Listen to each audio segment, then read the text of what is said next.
اسلام کیا کہہ رہا ہے میرے بھائی؟ آپ کا بچہ، آپ کا دوست، آپ کی بیوی، آپ کے کوئی لاڈلے غلطی کریں گے، گنجائش رکھو، ہاتھ تھوڑا رکھو ذرا۔ اللہ نے انسان کو کمزور بنایا ہے، اللہ نے انسان کو بے صبرہ بنایا ہے، اللہ نے انسان کو جلد باز بنایا ہے، اللہ نے انسان کو دل کا کچا بنایا ہے، اور آدم کی ساری اولاد رسول اللہ صلی اللہ علیہ وسلم کہہ رہے ہیں خطا کرنے والی ہے، غلطی کرنے والی ہے، ہاتھ کیا رکھو؟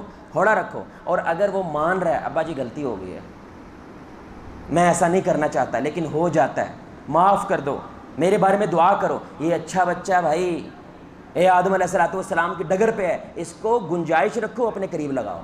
لیکن جو ڈٹ جاتا ہے میرے کو نہیں جی ہوندا، جو ہوندا کر لو، میں تو نہیں کرنے والا، پڑھا کے وکھا نماز، اے پئی عرش ہے پڑھا کے وکھا، یہ ہے باغی آدمی جو بغاوت کر رہا ہے، اس پہ اسلام سختی کرتا ہے، کیونکہ یہ غلطی کرتے کرتے اس لیول پہ پہنچ گیا ہے کہ اس کو اب غلطی نہیں لگتی ہے۔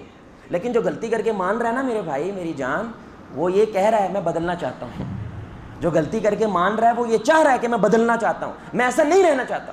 اس کو آپ قریب کرو، اس کے لیے گنجائش رکھو، لیکن جو ڈٹ رہا ہے، جو کھڑا ہو رہا ہے، اس کے لیے اسلام کہتے ہیں آپ نے سختی کرنی ہے، اس کے تھوڑا سخت معاملہ کرنا ہے۔ اور یاد رکھیں یہ بڑی اہم بات ہے، باغی وہ پہلے دن نہیں ہوتا، آپ نے اس کی غلطیوں کو نظر انداز کیا ہے، ابھی تو بچہ ہے، ابھی تو بچہ ہے، ابھی تو بچہ ہے۔ اس شے نے بچوں کو جتنا مروا دیا نا بھائی، اتنی کسی شے نہیں مارا۔